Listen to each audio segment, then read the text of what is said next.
샬롬 반갑습니다. 오늘은 레위기 세 번째 시간을 좀 가져보려고 합니다. 우리가 조금 새벽에 좀 고민이 종종 있습니다. 짧게 그냥 훅 하고 가는 게 맞나, 아니면 조금씩 살펴보는 게 맞는가, 이런 생각들 같지만 좀 갖는 생각은 좀 해야 되는 것들은 좀 하고 간단히 해야 되는 것들은 좀 간단히 보면 되지 않을까 생각이 듭니다. 그래도 이 새벽 또 함께 말씀으로 깨우고 또 이 말씀 가운데 숨겨진 주님의 귀한 우리에게 믿는 자에게 주시는 비밀을 깨닫는 우리 모두가 되기를 소망합니다. 어제는 우리가 조금 레위기를 보면서 중요한 이야기를 좀 했습니다. 항상 레위기 가운데 나오는 우리가 이분법적인 사고를 갖고 있었지 않는가, 바로 정결과 부정이라는 이야기로만 너무 헬라적인 사고로 이야기를 나눴지만, 실제 성경에서는 그런 두 가지 이야기가 아니라 삼분법적으로 바로 부정과 그리고 정결과, 우리 스스로의 상태로 할 수 있는 최고는 정결이고요, 하나님의 은혜로 갈 수 있는 것이 거룩한 상태, 바로 하나님의 임재를 통해서 갖는 것인 이 거룩에 대한 이야기들을 좀 나눠봤습니다. 이제 오늘은 레위기 1장부터 10장까지의 이야기, 우리가 그리고 11장부터 27장까지의 이야기로 1부와 2부로 나눌 수 있을 겁니다. 그렇게 우리를 정결케 하고 거룩케 하시려고 하는 이유는 뭐냐면, 바로 그 하나님의 임재할 수 있는 그 자리를 만들고 그런 우리의 형상이 되어야 되기 때문에 우리가 이 제사법에 대한 이야기도 철저히 봐야 되는데요. 그 이야기가 어디서부터 어디입니까? 1장부터 10장까지의 이야기, 간단히 이야기한다면 하나님과 우리가의 관계, 하나님의 사랑에 대한 이야기들을 오늘 좀 보여주고 이야기하려고 합니다. 그 중에 1장부터 7장까지는 거룩한 제사 4가지가 좀 우리가 크게 다루고 있습니다. 번제와 소제와 속죄제와 속건제, 그리고 그 가운데 화목제 하나 더 네요. 5가지 정도가 있죠. 화목제까지를 우리가 다루고 있는데요. 우리는 번제는 예물에 대한 이야기고요, 소제도 예물에 대한 이야기를 하고 있고요, 화목제는 화목, 말 그대로 화목이고, 속죄제는 우리의 죄에 대한 사함, 속죄를 얘기하고요, 속건제는 변상에 대한 이야기를 합니다. 그러니까 우리가 보고 있는 1장부터 7장까지의 이 제사는요, 오늘날로 말하면 무엇을 이야기하겠습니까? 바로 예배에 대한 이야기입니다. 그리고 그 예배를 나갈 때 하나님 앞에 빈손으로 나가지 않죠. 마음의 예물을 준비하듯이 또 우리가 물질의 예물을 준비하는 헌금이나 봉헌처럼 이때도 번제와 소제는 이런 예물에 가까운 그런 제사를 이야기를 하는데요. 아무도 묻지를 않더라고요. 저는 묻는 분들도 있습니다. 레위기를 1장부터 7장까지 읽다 보면 여러분 뭔가 같은 이야기가 반복된다는 생각을 안 해봤습니까? 제사에 대한 이야기가 2번 정도 반복되어져서 언급이 됩니다. 1장 1절부터 6장 7절까지에 보면 이스라엘 자손들에게 이르라 하면서 이야기가 되어집니다. 여러분 2절을 한번 읽어볼까요? 1장 2절 제가 읽어보겠습니다. 이스라엘 자손에게 말하여 이르라, 너희 중에 누구든지 여호와께 예물을 드리려거든, 이렇게 얘기를 하죠. 가축에서 소나 양으로 예물을 드릴지니라. 2절에 보면 정확히 나옵니다. 누구에게 말하여 이루고 있습니까? 이스라엘 자손에게 말하여, 이렇게 얘기하죠. 그러니까 제사를 드리는 주체가 이스라엘 백성이 제사의 주체가 됩니다. 그런데요, 6장 8절 이하를 보면 그냥 9절을 읽어보겠습니다. 아론과 그의 자손에게 명령하여 이르라, 번제의 규례는 이러하니 라고 나오죠. 여기 보니까 6장 8절부터는 누구에게 이 제사를 또 얘기를 합니까? 바로 아론과 그의 자손들에게 명령하여라고 얘기하고 있습니다. 곧 6장 8절부터 7장 38절까지의 이야기는 제사장들이 부정했을 때 제사를 어떻게 드려야 되는지 그 이야기를 다시 한번 번제, 소제, 화목제, 속죄제, 속건제에 대한 이야기를 또다시 반복해 주고 있어요. 이렇게 2번 이야기를 하는데요. 그런데 우리가 첫날부터 둘째 날도 봤지만 모세가 또 이스라엘 백성들이 이 레위기를 받았을 때 모세를 어디서 부르셨냐라고 제가 질문했습니다. 어디냐? 1장 1절에 보면 여호와께서 회막에서 모세를 부르셨다 이렇게 되어 있습니다. 그런데 여호와께서 이 회막이라는 것을 원래는 모세의 장막이라고 불려지는데요. 이 장막에는요, 모세의 장막은 세 가지 별칭들을 갖고 있습니다. 하나는 뭡니까? 우리가 잘 아는 증거막이라고 불립니다. 증거막이라는 말은요, 이 4번 정도 레위기 안에서 나오고요. 성막, 거룩한 막이라는 이 막은 8번 정도, 8번이 아니라 82번, 82번 정도를 이야기를 하고 있습니다. 그러면 어떤 별칭이 가장 많이 쓰이냐? 회막. 제가 텐트 오브 미팅이라고 그랬죠. 그냥 얘기하면 하나님을 만나는 장소라는 뜻을 가진 회막이라는, 하나님과 그의 백성이 만나는 곳, 이게 146번 정도 우리가 언급되어지고 있는데요. 그러면 우리가 레위기 1장 1절만 보면 별 느낌이 없습니다. 왜냐하면 여호와께서 회막에서 모세를 불렀대요. 뭐 충분히 그럴 수 있는 것 아닙니까? 하나님께서 여러분을 교회로 불렀대요. 별 느낌이 없죠. 그래서 출애굽기 40장을 봐야 됩니다. 40장 한번 볼까요? 40장 34절과 35절을 읽어드리겠습니다. 구름이 회막에 덮이고 여호와의 영광이 성막에 충만하며 모세가 회막에 들어갈 수 없었으니 그 이유는 구름이 회막 위에 덮이고 그게 문제가 아니었죠. 여호와의 영광이 성막에 충만함이었으며, 곧 이 말은 모세조차도 하나님의 그 영광에 압도되어서 회막에 들어갈 수가 없었다는 거예요. 모세가 어떤 사람입니까? 하나님을 대면했었고 그 영광을 보았던 모세조차도 지금 그 구름기둥 사이에 그 회막에 거하시는 하나님의 영광에 압도되어 그분을 만날 수가 없었단 말이에요. 들어가지도 못한 그때의 레위기 1장 1절을 보여주셨죠. 뭡니까? 회막에서 모세를 불러주셨다라는 거. 아마 출애굽기 40장의 이야기가 없으면 레위기 1장 1절의 이야기가 뭐 그냥 그럴 수도 있지라고 보여지지만, 우리가 다시 만약 하나님께서 지금 이 자리에 여러분을 그 회막 가운데서 우리에게 말씀하여 이르시되라고 하면 어떨까요?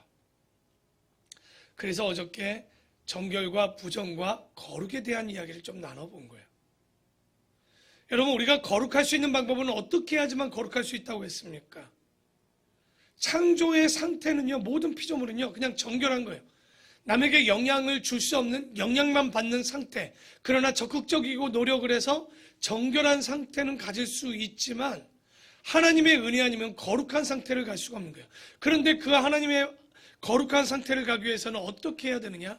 하나님의 임재가 있어야지만 우리가 거룩한 상태를 갈 수 있는데, 모세가 회막에서 그 하나님을 만날 수 있었던 건 당연히 모세가 그 거룩의 상태를 누릴 수 있도록 하나님께서 그를 불러주셨고 만나주셨다라는 거죠. 그러니까 그 압도적인 하나님의 영광 가운데 초대받지 않으면 우리는 그분 앞에 나갈 수가 없는 거겠죠. 오늘 모세는 레위기 1장 1절을 통해서 하나님께서 그 임재를 맛보고 있는 거예요. 여러분, 우리 중에 누가 살아계신 하나님의 그 초청에 응답할 수 있고 솔직히 반응할 수 있겠습니까? 우리의 의로움으로 주님 앞에 나갈 수 있을까요? 절대 그럴 수가 없는 거예요. 그러면 어떻게 가능하느냐? 하나님의 초청만이 우리가 주님의 임재와 하나님을 영접할 수 있는 은혜를 누릴 수가 있는 거예요. 그래서 레위기 1장 1절에서는 하나님께서 자기의 사랑하는 백성 이스라엘 백성들을 그 회막 가운데 자신의 백성을 부르고 있었던 것. 그런데 우리 또한 그 자리에 나갈 수 있는 길 뭘까요? 요한복음 5장 14절의 말씀이 딱 그 말이 맞습니다. 내가 곧 길이요 진리라고 얘기하죠. 오직 예수 그리스도의 이름, 그 보혈로만이 우리가 그 앞에서 그 초청에 응답할 수 있다는 거예요. 오늘 이 레위기 말씀의 1장 1절의 말씀이 참 상당히 중요하다고 느끼는 게 바로 우리가 그 초청에 지금 이 새벽에 여러분을 부르고 있지만 아무나 그 응답할 수 없는 거예요. 예수의 이름, 하나님의 영광 가운데 거할 수 있는 이 이름, 오늘 이 새벽에 함께하는 우리 모든 성도들에게 그 은혜가 모세가 주님을 만나는 그 은혜처럼 우리에게도 동일한 은혜가 임할 줄 믿습니다. 자, 그러면 이제 진짜 본론으로 들어가서 레위기에서 나오는 5대 제사, 4대 제사가 아니죠. 아까 제가 실수했습니다. 5대 제사에 대해서 오늘 나눠보려고 합니다. 1장부터 7장에 보면 첫째, 번제라고 얘기하죠. 태우다, 굽는다라는 뜻을 갖고 있습니다. 그러니까 번자가 태울 번자, 구울 번자, 한문으로는 쓰여지고요. 히브리어는 올라라고도 쓰기도 하고 카파르라는 단어를 쓰기도 합니다. 올라라는 단어를 쓰면 잘 보시면 여러분 번제는 뭡니까? 다 태우는 거죠.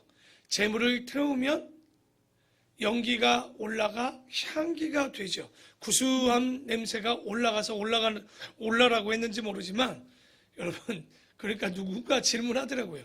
하나님이 기름 냄새랑 고기 냄새 좋아하냐고요. 자, 레위기 1장 9절에 보면 번제를 드리면 이렇게 얘기하죠. 그 내장과 정강이를 물로 씻을 것이요 제사장은 그 전부를 제단 위에 불살라 번제를 드릴지니 이는 화제라. 화제는 뭐냐면 드리는 방법입니다. 번제를 드릴 때 태우는 방법. 화제를 드리는데 그런데 그 뒤에 뭐라고 합니까? 여호와께서 향기로운 냄새니라 라고 하는 거죠. 그러니까 그 모든 향기들을 받았다. 여러분 그 향기가 고소한 냄새가 좋았다라는 이야기가 아니라 하나님께서는 자신의 자녀 이스라엘 백성들의 죄가 불타 없어지는 것에 행복했던 거죠. 그러니까 그 향기를 뭐라고 그러냐? 향기라고 부를 수 있는 거죠. 고기 냄새를 좋아했겠습니까? 그 카파르라는 뜻은 또 하나를 뭘 갖고 있냐면 덮다, 그것을 가리다, 진노를 해결할 수 있는 가능을 갖는 것이 예물의 의미도 있지만 번제가 갖는 또 기능이기도 합니다. 그러니까 속죄제와 비슷하지만 번제는 한 번 한 번이지만 그러니까 속죄제와 번제 중 죄에 드려야 된다. 죄를 깨끗하게 해서 드려야 된다 그러면 속죄제를 드려야 되는 것이 맞지만 이 번제계도 그 허물을 덮어주는 기능을 갖고 있는데 여기 그러면 여호와께 향기로운 냄새라면 그 동물이 드려지는 제물이 태워지는 향기 그 양은 원래는 누굽니까? 우리가 죽어야 되는 존재였지만 양이 대신해서 각을 뜨고 대신 제단 위에 불살라지지 않습니까? 그것은 뭘 의미하냐면 헌신을 의미합니다. 헌신은 뭡니까? 자기를 부인하고 자기를 부정하고 하는 것이 하나님의만을 위해서 모든 것을 하는 것이 헌신입니다. 그런데 왜 교회 보면 이렇게 말이 많느냐? 간단합니다. 자기가 죽지 않아서 그렇죠. 아직도 우리의 주장을 하려고 합니다. 교회 안에서 말이 많은 사람들은 간단합니다. 주님 앞에 헌신하지 못한 사람들일 수밖에 없는 거예요. 그런데 여기 보면 그런 헌신들, 우리가 헌신할 수 있는 제사, 바로 그 번제와 같은 것을 의미하고요. 여기 소제, 두 번째는 소제는 아까도 얘기했지만 예물에 대한 이야기입니다. 히브리어 민하라라고 쓰고 있는데 하나님께 예물 드리는 것. 그런데 예물을 드리는데 아까 양이나 소나 염소를 드렸던 것은 뭐였습니까? 태워드렸던 것. 번제. 소제는 그러면 예물을 드리되 고기가 아니라 뭘로 드리는 거예요? 고운 가루로 드려지는 거죠.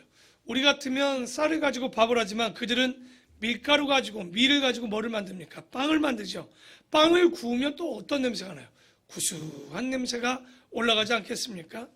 그런데 빵 가운데 빵을 만들 때 밀이 존재하는 것은 뭡니까?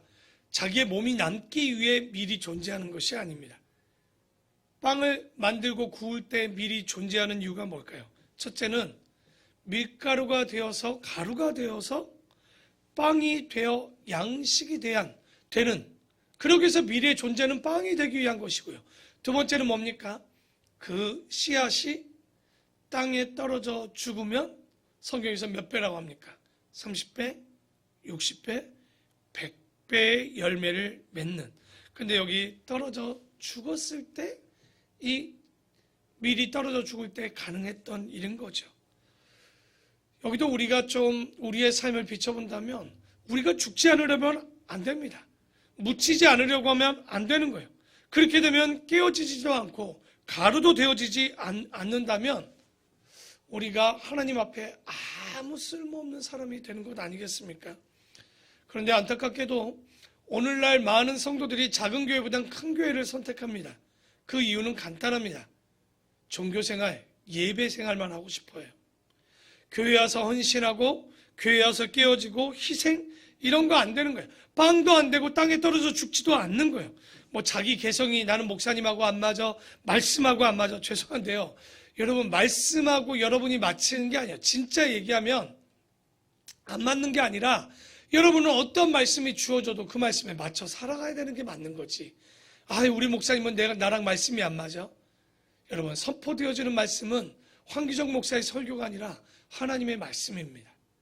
여러분이 황 목사 안 맞는다라고 이야기한다면 그건 무슨 얘기겠습니까? 당연히 목사가 문제가 있을 땐 그 말 맞습니다. 그런데 그렇지 않다면 어떤 어눌한 말씀이어도 그 입을 통해서 전해지는 말씀은 하나님의 말씀이 될 수밖에 없는 거예요.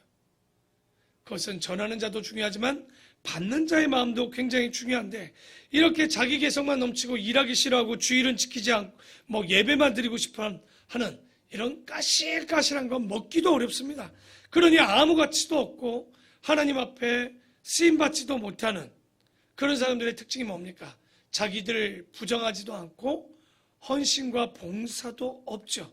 그저 예배나 11조나 헌금이나 드리면 자기 할 일을 다 했다라고 생각하지만 여러분 하나님의 나라는 그런 나라가 아닙니다.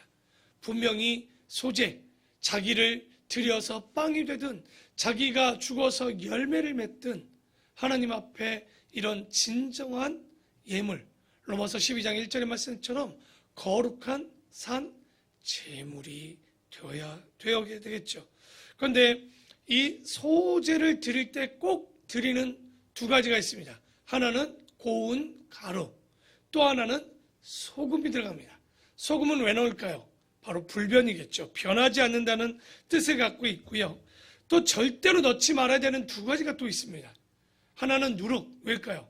누룩이 들어가면 변형시키기 때문에 누룩은 넣지 않게 돼 있고요. 꿀도 넣지 않게 돼 있습니다. 그리고 세 번째, 들어가도 되고 들어가지 않아도 되는 게 있습니다. 유향과 기름입니다. 왜 들어가도 되고 들어가지 않아도 되냐면 민수기 5장 15절에 보면 여기에 어떤 사람이 의심의 소재를 드리는 장면이 나옵니다. 어떤 소재였냐면 자기 부인이 음행한 것 같단 말이에요. 간음을 했다고 생각해서 의심의 소재를 드렸는데 여러분 유향과 기름을 부으면 그 빵을 구울 때 냄새가 어떨까요? 아마 여러분 그 마트나 이런 데 딱 들어갈 때 배고플 때 들어가면 그 빵 냄새에 혹 해갖고 빵을 산 적이 있죠. 굉장히 향기로웠을 겁니다. 그런데 부인이 지금 간음한 것 같아서 의심의 소재를 드리는데 빵에서 유향과 기름이 들어가면 될까요, 안 될까요? 그거 그렇게 향기로운 냄새가 나서는 안 되잖아요. 그래서 그럴 때는 뺄 수 있는 거예요. 그래서 분명히 꼭 들어가야 되는 거 두 가지 뭐라고요? 고운 가루와 소금은 꼭 넣고요. 유향과 기름은 넣어도 좋고 안 넣어도 좋고 들어가지 않는 것은 누룩과 꿀은 들어가지 않아야 된다고 이야기합니다. 그 세 번째 제사, 화목제입니다. 여러분 이거는 속죄가 아닌 관계 회복을 위한 제사입니다. 그러니까 그 안에는 감사제가 있고요, 서원제가 있고 자원제가 있는데 왜 그런 화목제를 드리느냐? 속죄제, 죄를 사하고 난 이후로 끝나지 않아요. 속죄제를 드리면 꼭 드리는 제사가 하나 더 있습니다. 그게 뭐냐면 화목제를 드립니다. 왜? 죄의 문제가 끝났다라고 화목도 되는 것은 아니에요. 그것은 다른 문제죠. 여러분 기억나십니까? 다윗과 압살롬이 다윗의 아들 암논을 죽인 일이 있었죠. 왜냐하면 압살롬의 누이 다말을 이렇게 범한 일이 있어서 압살롬이 참지 못해 암논을 죽였는데, 그때 압살롬이 이제 외가로 가서 피했던 장면이 나옵니다. 처음엔 죽이려고 했죠. 그런데 압살롬을 용서해 주려고 데려오긴 데려왔는데 또 몇 년간 용서가 되지 않는 거예요. 그게 뭐가 되지 않은 겁니까? 죄의 문제는 용서했지만 화목이 되지 않았던 장면이 나옵니다. 그래서 우리가 죄를 용서했어도 꼭 드려지는 제사가 뭐냐? 화목제로 관계에 대한 회복을 위한 이 제사가 있습니다. 그런데 여러분 잘 알고요. 관계의 회복을 위해서 제일 좋은 방법이 뭡니까? 어색했어요. 그러면 딱 이 말 하죠. 밥 한번 먹자. 그러니까 뭔가 먹어야 사람의 마음이 풀립니다. 근데 이 화목제가 특이하게도 다른 제사, 번제나 소제나 속죄제 같은 건 다 태워버립니다. 그러니까 음식이 남기는 게 없어요. 그런데 이 화목제는 조금 어떻게 하냐면 화목제, 수은제, 낙헌제라는 게 있죠. 받은 은혜에 감사하고 이 낙헌제도 그런 제사를 드린 다음엔요 제물을 나눠 먹습니다. 그러니까 화목제를 드리는 이유는요 제물의 의미보다는 먼저 나누어 먹기에 목적이 돼 있어서 이걸 딱 보면 제물 중에 드리지 말아야 되는 게 하나 있습니다.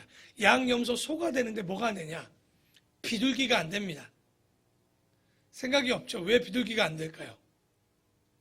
제사를 드리고 나눠 먹을 게 없어요. 양이 작아서. 그래서 화목제 때는 비둘기를 드리지 못하게 돼 있는 거죠. 이 화목제의 의미가 화목을 위한 거고 나눠 먹기 위한 제사이기 때문에 그래서 교회가 어디고 우리가 여러분 나눠 먹으면요 그 가운데 은혜가 있지만 나눠 먹지 않으면 항상 그 안에는 어떻게 됩니까? 양극화와 빈익빈 부익부의 상태가 극에 달하게 됩니다. 그러니까 지금 교회도 이 땅에서도 우리가 이런 화목제가 그래서 여러분도 그러지 않습니까? 생일날 수은제 또 받은 은혜가 감사해서 떡을 나누기도 하고 또 우리가 어떤 걸 드려서 가난한 자들에게 나누기도 하고 바로 이런 제사가 교회 안에 많이 있어야 되겠죠. 그리고 네 번째 뭐가 있냐? 속죄제가 있습니다. 속죄제는 뭐냐면 고의적으로 지은 죄를 얘기하지 않습니다. 부지 중에 범한 죄.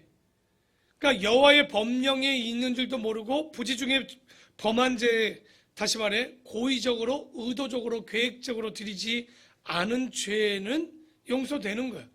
그런데 고의적, 계획적, 의도적인 죄는 그러면 어떤다는 얘기입니까? 반드시 죽이라고 되어 있어요. 어쨌든 속죄죄의 목적은 뭡니까? 죄에 대한 용서입니다. 만회를 하는 게 아니에요. 본래 자리로. 이것은 죄에 대한 용서. 정확히 그 죄를 용서받는 것인데 그런데 한 가지 짚고 넘어갈 게 뭐죠? 여기에 부지 중에 지은 죄라는 의미를 정확히 알 필요성이 있는 것 같아요. 여러분 부지 중에 지은 죄, 특히 속죄죄, 속건조 때 이런 이야기를 하는데 이 속죄죄 때 부지 중에 지은 죄는 뭐냐면 고의적이지 않은 죄를 얘기합니다. 그러면 고의적으로 지은 죄는 용서받지 못할까요? 알고 보면요 우리가 살다 보면 여러분 모르고 지은 죄가 많아요? 알면서도 지은 죄가 많습니까? 알면서도 지은 죄가 많아요. 그러면 여러분 우리 용서받지 못할까요? 그런데 민수기 15장 30절에 보면 고의로 지은 죄에 대한 이야기가 나옵니다. 그러니까 성경에 보면 3번 정도 이 고의로에 대한 이야기가 나오는데 이걸 히브리어로 하면 부야드라마라고 이야기하는데 그게 뭐냐? 손을 높이 들다. 그러니까 높이 들린 손에 대한 의미를 합니다. 그러면 그게 무슨 뜻이냐면 사람들이 전쟁에 나가서 승리하고 들어올 때 보면요. 전리품을 들고 아주 의기양양하게 들어오죠. 왜? 전쟁에 이겼으니 목에 얼마나 힘이 들어가겠습니까? 옛날에 우리 올림픽 가운데 금메달 따면 어떻게 해요? 아주 이 퍼레이드를 하면 아주 목에 힘 들어가지 않습니까? 그러니까 군대가 전쟁 가운데 이겨서 그 재물들을 가지고 승리품, 전리품을 갖고 들어올 때 의기양양한 것처럼 죄와 관련할 때는요 아주 적극적인 죄를 얘기합니다. 더 나아가 비아냥거리면서 하나님을 모독하며 의기양양하는 죄, 이것을 뭐라고 성경은 얘기하고 있냐? 고의적인 죄라고 얘기를 하고 있는 거예요. 그러니까 우리가 생각하는 고의와는 조금 다르죠. 아주 이거는 진짜 하나님 앞에 패역한 자들의 얘기를 합니다.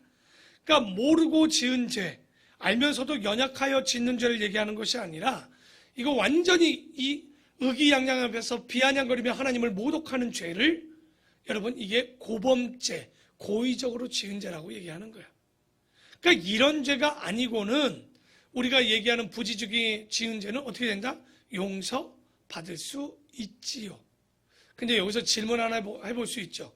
그러면 고범죄, 고의로 지은 죄는 용서받을 수가 진짜 없는 걸까요? 성경에는 해답은 없습니다. 그런데 우리가 해답 없는 것들에 대해서 생각할 수 있는 건 하나님의 성품을 좀 보면 알 수 있겠지만 우리가 죄를 지을 당시에는 정말 고의로 지을 때가 있지만 문제는 이후에 회개하고 돌아오면 하나님의 성품은 어떻습니까? 탕자를 볼 때도 그렇고 많은 장면들을 보면 용서해 주지 않을까 저는 생각합니다. 하지만 이걸 이용해서 죄 짓는 건 안 되겠죠. 자, 그런데 여기 또 드리는 건 우리가 그 의미를 정확히 볼 수 있는 5장을 한번 펴볼까요? 5장에 보면 드릴 수 있는 제물, 속죄제에 드릴 수 있는 제물은요, 암양, 숫소, 암숫, 함수, 염소를 드릴 수 있어요. 그런데 만일 그의 힘이 어린 양을 바치기에 미치지 못하면 뭘 드리라고 되어 있냐면 비둘기를 드리라고 됩니다. 속죄제 때. 근데 5장 11절 한번 볼까요? 만일 그의 손이 산비둘기나 2마리 잡비둘기 2마리도 미치지 못하면 그의 범죄로 말미암아 고운 가루 10분의 1 에바 22리터 정도 되는데 10분의 1이면 우리 피트병 하나 정도의 가루 있죠? 그 에바를 예물로 가져다가 속죄제물로 드리니 이는 속죄제인즉 그 위에 기름을 붓지 말며 유향을 놓지 말며라고 되어 있습니다. 그러니까 비둘기도 못 드리는, 어떻게 보면 재상이 없어서 못 드리면 뭘 드리라는 얘기입니까? 자기의 죄를 위해서 고운 가루를 드리라고 되어 있죠. 근데 재밌는 건 성경은 피 흘림이 없으면 뭐라고 합니까? 죄 사함이 없다라고 분명히 얘기합니다. 그런데 곡식을 속죄제물로 드릴 수 있게 스스로 원칙을 하나님께서는 깨고 계십니다. 그런데 여기에 보면 속죄제의 핵심을 알 수 있는 거예요. 하나님께 드려지는 속죄제의 목적은 뭡니까? 죄 용서죠. 하나님은요, 제물이 아니라 사람들의 죄를 용서하고 싶은 거예요. 우리가 자꾸만 하나님 앞에 헌금을 많이 하면 복을 주고 헌금을 많이 하면 내 죄를 사준다? 그런 기브앤테이크가 아닙니다. 그러니까 제물을 바치는 것과 교환적인 요소로 죄를 용서해 주는 것이 아니라 하나님께서는 우리의 죄를 하나님의 주권적 은혜로 용서해 주고 싶은 것이 회복되고 하게 하는 것이 하나님의 마음인 거예요. 우리가 이 제사만 잘 살펴봐도 우리 하나님의 마음을 많은 부분, 그러니까 우리가 하나님을 사랑할 수 있는 이 길, 이런 속죄제, 화목제, 소제, 번제 같은 것을 당연히 하나님의 은혜 가운데 하나님께 드려지는 예물을 아까워하지 않고 드리는 이유가 바로 이런 우리 하나님의 마음이지 않겠습니까? 그 마음을 깨달으면 당연히 이럴 수밖에 없지 않을까. 그리고 5번째 마지막으로 어떤 제사가 있습니까? 속건제가 있습니다. 속죄제와는 좀 다르죠. 뭡니까? 부지 중에 실수에 의해서 이웃이나 형제들에게 손해를 입혔을 때 속건제의 특징이 뭡니까? 변상해야 되는 거예요. 변상을 위한 제사인데 여러분 하나님께 잘못했으면 제사만 드리면 돼요. 그런데 사람한테 잘못했을 때는 어떻게 해야 돼요? 죄를 보면 남에게 피해를 입혔다면 그 사람에게 제사 플러스 뭐까지 해야 됩니까? 변상까지 하고 상대방에게 용서를 구해야 되는 거죠. 그러니까 우리가 하나님께 죄를 범했으면 하나님께만 용서를 구하면 되고 사람들에게는 용서를 구할 필요가 없습니다. 그런데 그렇지 않다면 사람들에게도 용서와 변상이 필요한데 그게 드리는 양이 또 달라요. 원래 내가 훼손했던 본물의 20%를 더합니다. 그러니까 교회 와서 여러분도 아셔야 돼요. 교회 와서 누군가가 아이들이 잘못해서 유리창을 깼어요. 유리창이 10,000원입니다. 그러면 속건제로 한다면 얼마를 교회에다 다시 헌금해야 되는 거예요? 12,000원을 변상을 하는 것이 바로 속건제입니다. 그런데 여기에 제물은요, 속건제 할 때는 숫 양만 드릴 수 있는 것 같아요. 뭐 그것도 제가 볼 때는 여러분, 순양이 가죽과 고기에는 암양이 비싸지 순양이 비싸지는 않거든요. 아마 그래서 순양이지 않을까 생각을 해봅니다. 자, 이렇게 번제, 소제, 화목제, 속죄제, 속건제의 의미를 좀 살펴봤는데요. 그런데 여러분 1장부터 7장까지 볼 때 그 안에 화제니 거제니 요제니 전제니라는 얘기를 들어봤을 거예요. 그거는 뭐냐면 제사가 아니라 제사를 드려지는 방법에 대해서 이야기합니다. 화제는 간단하죠. 뭡니까? 불로 태우는 제사입니다. 거제는 뭘까요? 들어 올리는 거예요. 언제 들어 올리냐? 여러분 성경 보다 보면 초실절에 첫 예물을, 그 첫 수확물을 들어 올리는 장면을 보셨을 거예요. 그리고 11조를 바칠 때 들어 올립니다. 그럴 때 드리는 제사의 방법이 거제죠. 제가 요제라고 그랬나요? 거제입니다. 거제고요. 요제는 흔드는 겁니다. 좌우로 흔드는 것이 요제고 들어 올리는 것이 거제고요. 세 번째는 요제, 옆으로 흔드는 거죠. 그거 언제 흔드냐? 화목제로서 좌우에 있는 사람들에게 관계를 회복할 때 바로 이 요제를 드리고요. 마지막 네 번째 뭐냐? 전제라고 얘기합니다. 전제는 뭐냐면 감람유나 알코올 높은 독주를 부어서 드리는 제사 방법입니다. 그걸 우리가 이 전제라고도 드리지만 또 다른 말로는 관제라는 얘기 들어봤을 거예요. 관제와 전제는 같은 방법입니다. 그런데 왜 이런 전제를 드리게 하느냐? 여러분 예전에 저는 좀 봤었는데 괜히 그 비유는 좀 그래서 들지는 않겠지만 이런 동물들을 태울 때에 불이 타다 남으면 어떻습니까? 굉장히 보기가 흉하죠. 제사를 드리는데 여러분 그 아무리 동물에 기름이 있다고 해서 그게 타는 게 아니에요. 그래서 그 위에 뭘 부리냐? 바로 기름과 감람유나 독주를 부어서 끝까지 태우는, 안 그러면 흉측하거든요. 그래서 독주나 올리브유를 좀 부어서 끝까지 타도록 하는데 여러분 이 내가 전제를 드린다는 이런 말을 한 사람이 있습니다. 그게 누굽니까? 디모데후서에 보면 사도 바울이 자기를 그렇게 표현하는데 왜 그러냐면 AD 64년부터 시작되었던 네로 황제의 그리스도인들에 대한 핍박이 아주 극도로 갔던 게 또 68년 네로가 죽을 때요. 바로 바울이 죽기 직전이었는데 아마도 이때쯤 바울이 잡힙니다. 그때 바울이 잡혀서 마지막으로 기록된 성경이 뭐죠? 우리가 봤을 땐 디모데 후서로 보여지는데 그 복음의 불길이 꺼질 것만 같았던 이때 바울은 뭐라고 고백하느냐? 하나님, 내 삶을 전제로 드리겠다라고 얘기합니다. 내 생명을 쏟아 부어서 복음의 불길이 꺼지지 않도록 하겠다라고 이야기를 합니다. 고백합니다. 그런데요, 실제로 제사를 드릴 때 기름이나 올리브유나 독주를 부어도요, 그 불길이 계속 가는 게 아니에요. 바울도 알고 있었습니다. 자기가 이렇게 참수를 당하고 전제가 되어서 죽어봐야 복음의 불길이 금방 꺼질 것을 알았을 거예요. 그럼에도 불구하고 바울은 이렇게 생각한 것 같아요. 내가 일주일간의 복음을 전할 수 있는 불길을 삼는다면 그 뒤에 나를 이어서 누군가가 그 불길을 이어서 일주일을 불태울 수 있지 않을까? 말씀을 정리합니다. 여러분, 이 시대가 성령이 꺼져가는 시대입니다. 성령의 불이 꺼져가는 지금 우리가 그러면 기도해야 되는 걸 뭘까요? 하나님, 기독교가, 교회가 이렇게 욕먹을 때 하나님 앞에 내 삶을 태워 전제로 드립니다. 우리를 태워 주어 다시 다음 세대가 일어날 수 있도록 기도하는 마음이 우리 가운데 필요하지 않을까요? 오늘 5가지의 제사를 통해서 또 4가지의 제사를 드리는 방법을 통해서 우리가 다시 한번 하나님과의 관계, 바로 그 하나님을 사랑할 수 있는 마음, 그 하나님을 만나야지만 우리는 정결의 단계를 뛰어넘어 거룩의 단계를 이루기 때문에 여러분 꼭 그 하나님의 임재가 있을 수 있는 여러분의 가정, 여러분의 교회, 그리고 바울과 같이 우리를 태워 주님 앞에 드릴 수 있는 온전한 헌신을 통해 복음의 불길이 이 시대에 일어날 수 있는 우리 귀한 다음 세대를 이을 수 있는 우리 귀한 어른들, 성도들이 되기를 축원합니다. 기도하겠습니다.